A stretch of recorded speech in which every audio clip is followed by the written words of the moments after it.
Thank you very much, Minister. And if I may, call the meeting to order and offer some brief remarks before I hand over to the Honourable Minister for Finance from Tuvalu. Honourable Ministers and senior officials, representatives of crop agencies, development partners, ladies and gentlemen, we need not be reminded of the context within which we meet today. The coronavirus pandemic of COVID-19 has had severe consequences for the global and our national economies. It affects us all, and its impact on the livelihoods and prospects of our people will be felt for some time to come. Our countries have risen to the extraordinary challenges posed by the pandemic by mobilising all government resources as well as domestic policy measures to combat and respond to the crisis. However, we should also remind ourselves that COVID-19 did not simply arrive in a vacuum. Rather, it arrived in the midst of growing uncertainty about the future of our Blue Pacific due to inherent vulnerabilities faced by the region due to climate change. For the Pacific, COVID-19 amplified the persistent vulnerabilities that continue to challenge our resilient development and our security.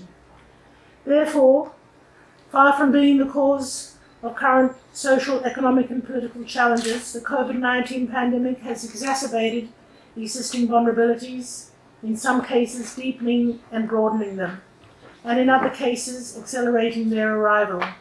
It is within this existing context that we should consider the broader issues around the COVID-19 pandemic in the Pacific region and our responses.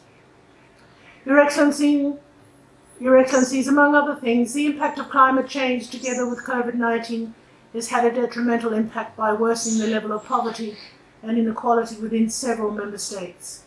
Our vulnerability to climate change, induced natural disasters, and the broader human security challenges that arise from these threats has created new challenges that will require innovative and collective approaches. This meeting provides an important avenue for Ministers for Finance and Economic Development to share key lessons and explore opportunities for regional initiatives to support and complement each country's domestic efforts. The COVID-19 pandemic compels us to carefully think about what investments, policies and partnerships we require to secure our economic resilience and the well-being of our people now and into the future. It provides the opportunity to envisage what we want the new normal to be for our region. Do we simply wait until the global economy recovers, or do we use the opportunity to assert a regional economy that supports specific priorities? Honourable Ministers, the agenda before you, I hope, enables an appropriate and effective discussion on such matters.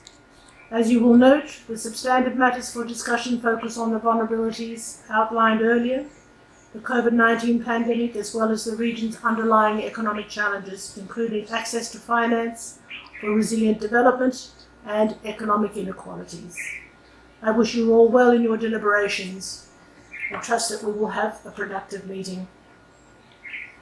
Your Excellencies, may I now ask the Honourable Seve Painui, Minister for Finance of Tuvalu, to assume the chair of this meeting. Thank you.